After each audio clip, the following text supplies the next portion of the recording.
Hello, today we talk about how rich California is and what's going to happen with this federal legalization if it happens.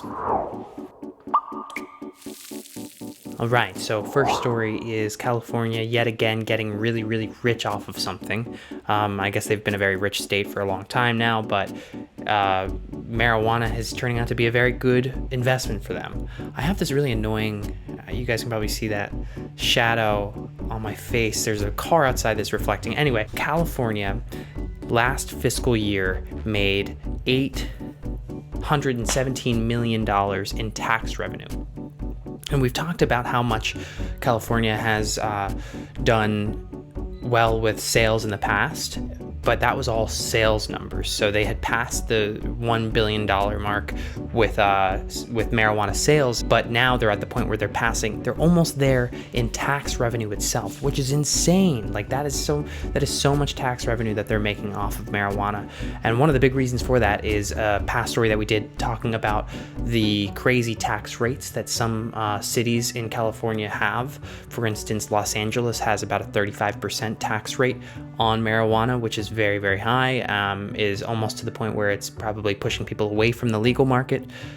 But it turns out to be working very well for them because they have made $817 million in tax revenue. It's crazy. It does seem like it has plateaued. Here's a little graph showing where that tax revenue has gotten to.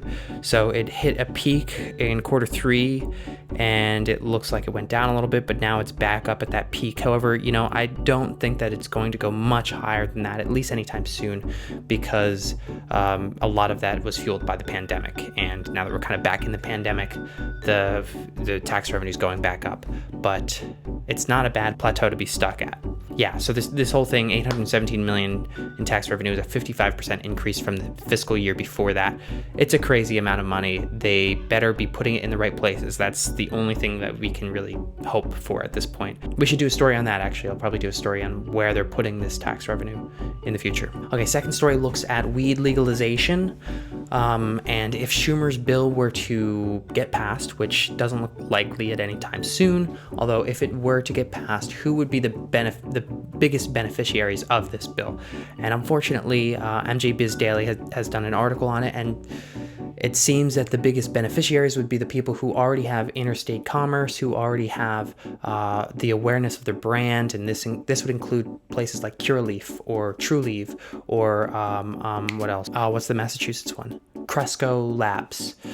And then the Canadian brands who are looking to maybe expand in the US, like Canopy Growth or Tilray.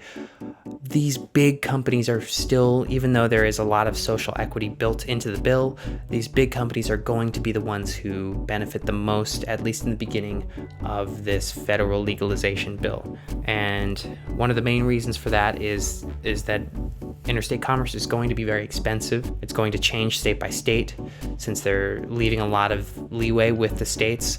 And so it's going to take a lot of money and knowledge to kind of get through that. There's also that possibility of these big super mergers happening more and more often. Back in May, we talked about Trulieve buying up an Arizona brand. What was the Arizona brand? It was called Harvest Health and Recreation. They bought them for $2.1 billion. At the time, it was thought that was probably going to be the beginning of more big buys.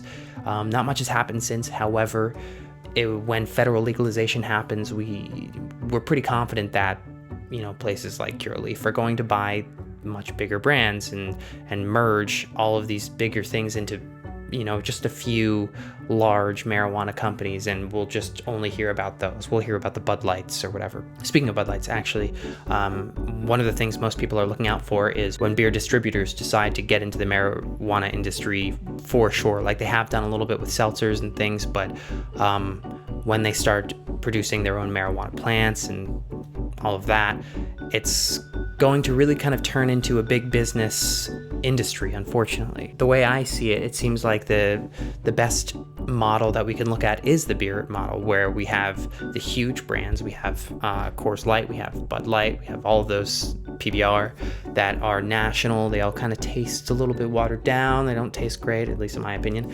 And then we have the local craft stuff that, like the IPAs and all of that you'll find in, like LA will have its own kind of craft market, and then Philadelphia will have its own kind of craft market.